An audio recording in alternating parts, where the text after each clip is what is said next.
Everybody, Shabari Bird here, and we have a new friend here in Norway who happens to be American by birth. So please meet our friend Nat. Nat, go ahead and tell us about yourself. Well, Don't be. I've always been fascinated with Norway. Ever since I was a kid, cross-country skiing was part of my life, and we had a ski hill behind our house, and I learned how to jump and cross-country ski with my brothers and sister. And I guess it just got into my blood.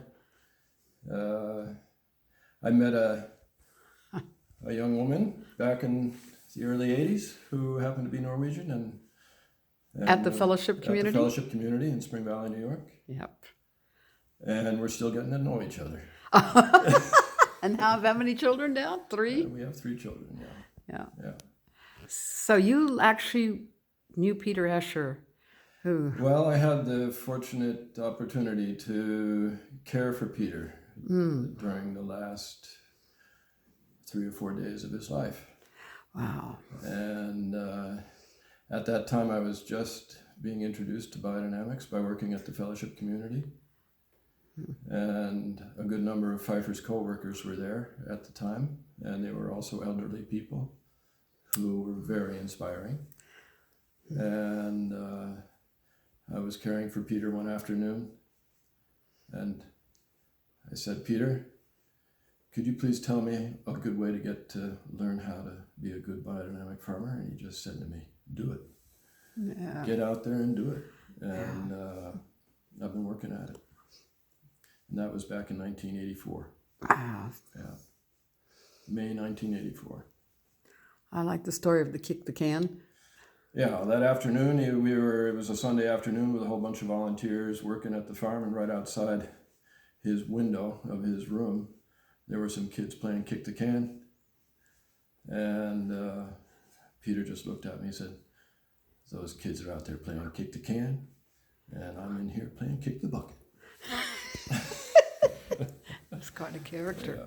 So now this has been an interesting job where we met you as teacher of this agriculture school. Do you want to tell people about that? It's a wonderful school model.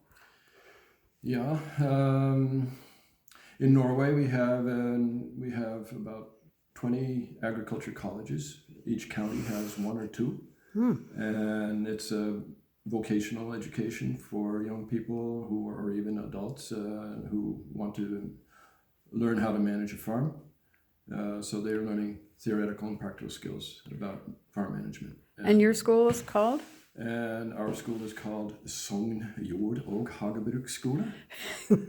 And it's in the region of Sogn Fjord, where there are high mountains and deep fjords, and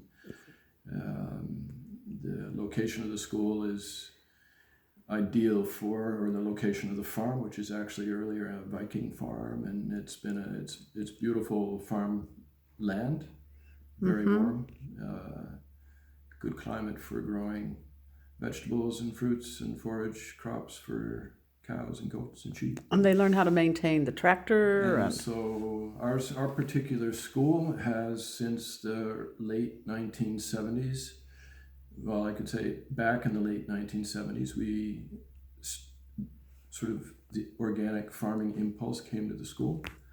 And in the late 80s, the staff of the school decided that they were going to convert the entire farm and the entire curriculum to have its focus on organic farming, ecological farming. Yeah. And I came in 89 to the school,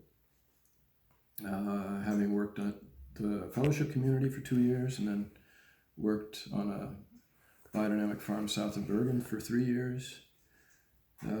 Without having any education, I was just doing what Peter told me to do, go out and do it. But I decided that after 5 years of working on farms, that this would be an interesting step to take, would be to go to the school and learn more about the theory and learn more about organic farming. And then you became an anthroposophic? Well, I had my introduction to biodynamics at the fellowship community, and then the 5 years of working with it. The school is a school for organic farming, but with my background and interest, I carry that impulse of with me of the benefits that I feel that I had gotten out of working with biodynamics. So first I was a student there, and then I started working on the farm after I was a student, and gradually took on more and more teaching. I've met several of your students who, Vibhoda Yeah. was one of the students of the school there, and now he's teaching soil fertility all over. Yeah.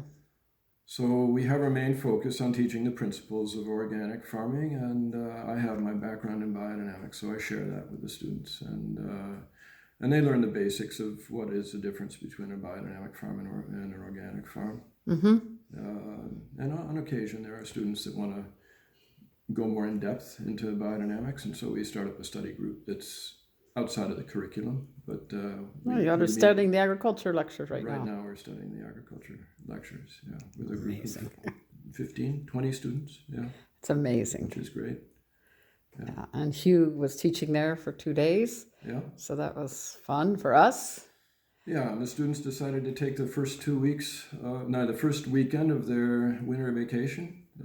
Half of the student body decided to take the first weekend of their winter vacation to listen to Hugh. And, You think they got?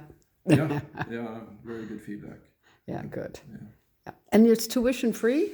Norway pays for the tuition to the school? Norwegian education is free, and the students have to pay for room and board, but they can often get a stipend for that. And It's a beautiful, brand new buildings, and we have just had a very nice renovation. The school just celebrated its 100th anniversary 2 years ago. Paid for by the government? Yeah, the school is carried by the government, Fantastic. Yeah. And your wife is, I hear, quite a famous teacher in Norway. She's quite humble. I don't think she would say that herself. But well, I think all Norwegians are humble. She has quite a reputation. She runs a Waldorf-inspired kindergarten at the school, and it's got a long waiting list. They have 18 kids, and people are knocking on the door to get their kids in there. So they use the farm very much in their daily activity, and it's great. And you have animals too, doing animal husbandry and. Yeah, the school farm has 15 milking cows and 45 sheep and 35 milking goats. And so the students are learning how to do all that work, and we have a cheese making facility on the farm, so we're making cheese from unpasteurized milk, and we have 2.5 acres of apples, and I have to convert from Norwegian units to acres. We have 4.5 acres of apples and about 2.5 acres of vegetables that we grow every year, and Wow. the students are very much part of that. And what's the health system in Norway like? Well, it's also part of Norway is a welfare state, so the health system is supported by the state, definitely. Fantastic. Yeah. We've had 3 kids, and I've been operated on 3 times. I've never seen a bill. Really? Yeah. That's even better in Australia. The bill is usually $35 for your hospital visit. We won't even talk about America. Well, I think it's best to avoid that topic. Right? So what's your best part about, other than your beautiful wife and children, of becoming a Norwegian? Well, to tell you the truth, I'm still an American citizen. Really? And as of this year, I'm able to apply for a Norwegian passport without relinquishing my American citizenship. Yeah. So I'm going to be doing that. Yeah, Hugh's dual citizen. Yeah. It didn't used to be, though. Yeah. So, no, I mean, it's actually the work that I'm doing that is, and the opportunities that I've had here in Norway, which is what keeps me here, my family, and so. And I understand that, the principal of your school is also anthroposophically oriented and a member of the Christian Community Church. Mm-hmm. I'm trying to let people in biodynamics know that there's something so much deeper behind this impulse than just biodynamics, that if they don't explore that, I didn't for years, You know, okay, so it's biodynamics in Waldorf. What about all the other brilliant things that Steiner brought to us? And so it's been kind of a delight to discover the Steiner lectures. So you're thinking of retiring? Well, that day will come. Yeah? And there is a retirement age in Norway. So I'm looking towards new horizons, I can put it that way. That I'm going to be stepping somewhat down from my teaching responsibilities at the school, but will keep living in town. Yeah. And the school has been my life for the last 30 years, and it will continue being part of my life. Absolutely. Yeah. So I'm looking very forward to being part of the community, the school community, and helping out where I can. Oh, I'm sure you'll be called upon a lot. Yeah, maybe do the dishes once in a while. Well, maybe you'll come to America and visit us and bring some of your wisdom to that side, or come to Australia and bring some of your wisdom. Oh, that'd be cool. Yeah. I'd love it. Will your wife be free to travel then?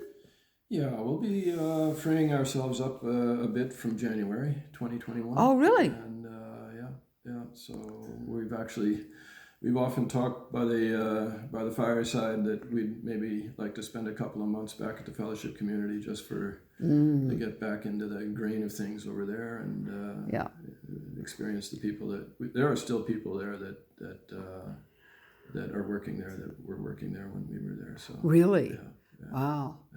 Yeah. You know they changed the name of the town. To Chestnut Ridge. Yes, I don't know why, but it is. It was a political thing. Of course. Yeah, of course. I always call it Spring Valley, you know. Yeah, for me it's Spring Valley. Yeah, always. And well, I sure appreciate meeting you. I appreciate that you all brought Hugh over to teach there and put us up at that amazing hotel. That's, yeah. Is it truly the deepest fjord in Norway? Yeah, I think it's the deepest fjord in the world. Wow. Yeah. 200 miles long? About that.